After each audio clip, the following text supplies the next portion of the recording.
Fala família tricolor, como que vocês estão? Tranquilidade total, na paz de Deus. Hoje nós do Mundo Tricolor viemos trazer aqui para vocês um pouquinho, voltar aqui para vocês terem um pouquinho mais de conteúdo de vídeo. A gente vai conversar um pouquinho sobre o Marcos Guilherme, esse craque de bola que tem muito a oferecer para São Paulo. Vamos conversar um pouquinho sobre o que esperar do Marcos Guilherme, o que a gente pode esperar desse cara. E vamos lá. Sem descer aqui, claramente a gente vai ter uma opinião pessoal minha, do Léo Maiolo. A gente vai ter uma opinião pessoal minha, porém, contudo, entretanto, todavia, no entanto, teremos, no máximo possível, um olhar imparcial, porque ele não é o jogador, eu acho, dos meus sonhos, como também não é o seu jogador dos sonhos, como também não é o jogador dos sonhos do Juanzito. Mas, vamos lá. Vamos dissecar um pouquinho sobre a contratação do Marcos Guilherme e o que a gente pode esperar dele. Bom, o Marcos Guilherme, ele teve passagem já pelo São Paulo, né? Como todos sabem, ele não se identificou como São Paulino. Chegou naquele jogo sensacional, onde o São Paulo fez aquela virada do Botafogo, não sei se todos lembram. Foi aquele jogo que foi 4-3, da reestreia do Hernanes e tudo mais. Bom, enfim, a primeira passagem dele pelo São Paulo foi em 2017 e 2018. Ele foi emprestado pelo Atlético Paranaense. E depois ele foi comprado pelo Al-Weda, um negócio assim, um time lá da Arábia.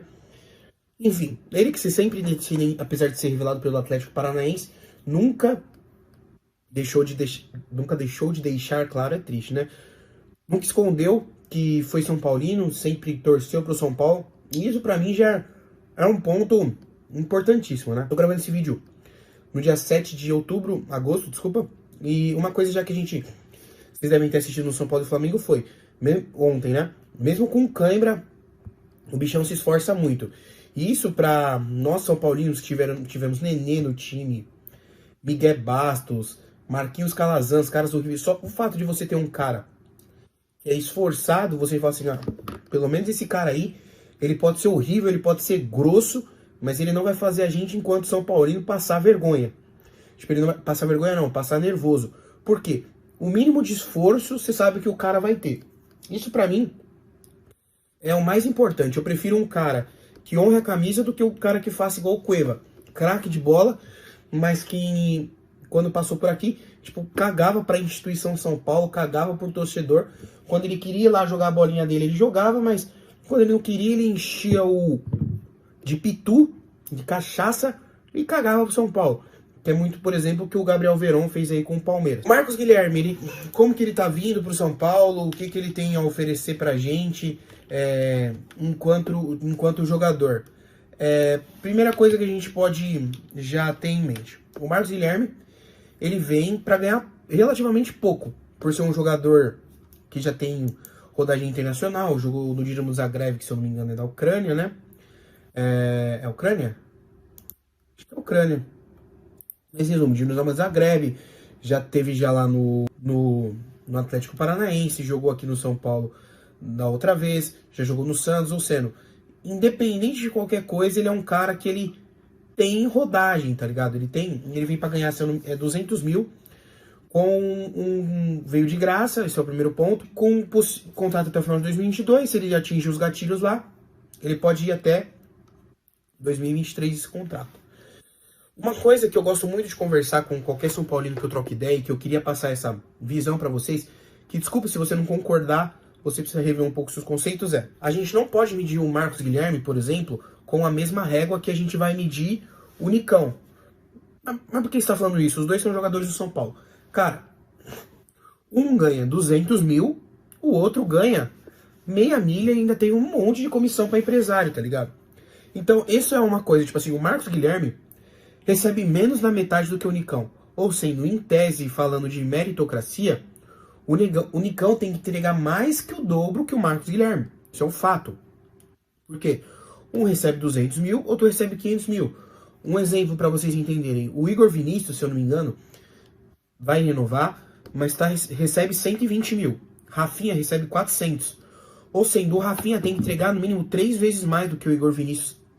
Por quê? Por questões salariais. É claro, jogador do São Paulo, quando investe a camisa do São Paulo, a gente quer que o cara entregue o máximo possível, porque ele tá vestindo a camisa do São Paulo, onde que jogou ali naquela lateral direita Cicinho, Cafu e o Cinho, concordo. Concordo totalmente, você tem razão. Só que a gente não pode medir os jogadores com a mesma régua. Por quê? Porque um ganha mais, outro ganha menos. E aquilo? O Marcos Guilherme, ele teve partida contra o Inter lá no Sul, teve a partida contra o Flamengo ontem, que ele não foi horrível, e teve a partida contra o Atlético Paranaense, jogando de ala esquerdo, que o Rogério dá umas pardalzadas lá na Arena da Baixada, que ele foi horroroso. Horroroso. Mas, uma coisa que a gente pode entender do Marcos Guilherme, ele é um cara grosso, ele é um cara ruim, que vai se aplicar taticamente, que é uma coisa que o Rogério é obcecado, porque senão o Igor Gomes já estaria no banco, ó, faz tempo, né, querendo receber uma bagatela aí que não vale. Mas, ele é um cara que você não espere protagonismo do Marcos Guilherme, que ele não vai ter. Não espere uma jogada sensacional do Marcos Guilherme, que ele não vai ter. Agora você pode entender o seguinte, você pode esperar do Marcos Guilherme o seguinte, ele vai ser um cara que taticamente ele vai entregar muito, porque ele é privilegiado fisicamente, vai cumprir papéis táticos e nunca vai faltar entrega. Isso é o suficiente para jogar no São Paulo? Não. Mas isso é algo que dá para esperar de um jogador que recebe 200 mil de salário? Óbvio que a gente para pensar que eu, você, proletariado, a gente fala, caralho, mano, o cara tá ganhando 200 pau pra jogar essa merda. Mas 200 mil pra jogador de futebol não é nada. Um cara que recém sobe da base já tá ganhando muito perto disso. Então, é essa coisa que a gente tem que aprender a medir.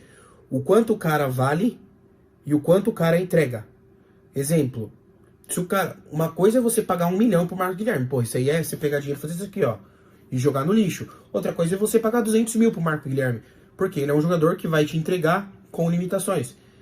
Mas o que a gente pode esperar do Marcos Guilherme que ele vai trazer pro elenco de São Paulo? Primeiro que ele não tá conseguindo já atuar na função dele, né? Qual que é a função do Marcos Guilherme? O Marcos Guilherme, ele é um ponta de lança. O Rogério, todas as vezes que usou ele, exceto ontem contra o Flamengo, usou de ala. E não é a dele. Muitas vezes ala com o pé trocado, né? Ontem, quando o Flamengo ele jogou como segundo atacante, muitas vezes fazendo um falso 9, que também não é a dele. O Marcos Guilherme, o que ele pode entregar? Agora vamos falar o que ele pode entregar futebolisticamente para o São Paulo. Primeiro ponto, futebolisticamente, eu acredito que ele pode entregar. Ele pode entregar muita entrega física, comprometimento tático. São coisas claras que ele pode entregar, sim. Entrega física, comprometimento tático. E uma coisa que o São Paulo não tem é velocidade. Não tô falando, não vou comparar, por exemplo, ele aqui ao Rigoni. Apesar do Rigoni estar em uma fase, não existe comparação. Estava, né? Foi pro Austin agora. Muita sorte pro Rig, sempre honrou. Então, ele pode entregar o quê? O São Paulo tá ganhando de 1-0, precisa fumaçar. Coloca o Marcos Guilherme porque ele vai fazer gol, vai dar assistência, não sei. Mas ele vai encher o saco da zaga do time adversário, porque o time, quando obviamente o time tá perdendo, precisa se expor mais, se expondo mais, dá margem para contra-ataque. Então acho que é isso que a gente pode esperar do Marcos Guilherme. Quando o Marcos Guilherme, eu falei, não vou ter expectativa porque é mais do mesmo, tá ligado? Eu acho que diferente da primeira passagem pra passagem agora dele, o salário é menos da metade. Além de a questão de inflação, né? Os 400 mil de 6 anos atrás não é os mesmos 400 mil de hoje, então ele tá ganhando menos da metade do que ele já ganhava. Então é isso. Espero que vocês tenham gostado desse vídeo. Se vocês querem algum vídeo específico que a gente faça, deixem nos comentários. Muito provavelmente você já segue, mas se não segue, não esquece de seguir a gente no Instagram, que é algo muito importante pra nós, tá bom? Forte abraço, tamo junto e até o próximo vídeo. Espero que vocês tenham gostado. Não esquece de deixar o feedback aí pra nós.